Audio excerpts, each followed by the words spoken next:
Menjelang pemilihan Bupati dan Wakil Bupati Tuban tahun 2015, Komisi Pemilihan Umum setempat terus melakukan sosialisasi kepada seluruh kalangan.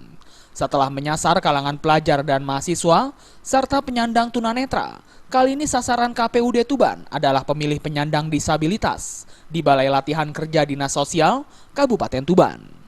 Pemilih berkebutuhan khusus ini dianggap perlu mendapatkan pemahaman terkait pilkada karena jarang tersentuh informasi. Dalam sosialisasinya, petugas KPUD mengenalkan para calon dan bagaimana cara mencoblos surat suara yang sah. Hal ini disampaikan agar pemilih mampu menggunakan hak pilihnya secara benar. Tak hanya sosialisasi, para penyandang disabilitas ini juga diajak melakukan simulasi pemungutan suara. Satu persatu peserta diberi kesempatan mencoba menggunakan hak pilihnya datang ke TPS, meminta surat suara, masuk ke bilik suara, hingga memasukkan surat suara ke dalam kotak.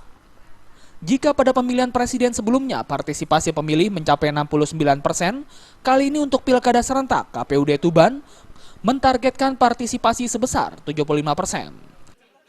Menyampaikan informasi dan informasi kepada semua pihak. Artinya kalau saat ini kita melakukan sosialisasi dengan kelompok disabilitas, artinya kita ingin menjangkau semua warga Kabupaten Tuban, siapapun mereka, dalam kondisi apapun, mereka harus mendapat informasi yang sama.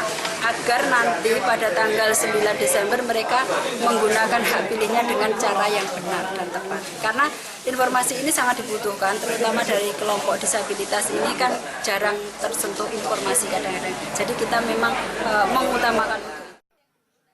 Pemilihan Bupati dan Wakil Bupati Tuban tahun 2015 akan diselenggarakan serentak nasional pada 9 Desember mendatang.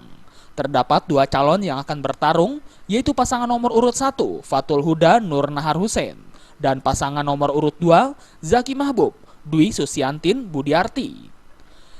Dari Tuban, Jawa Timur, Sumali Malwapati melaporkan.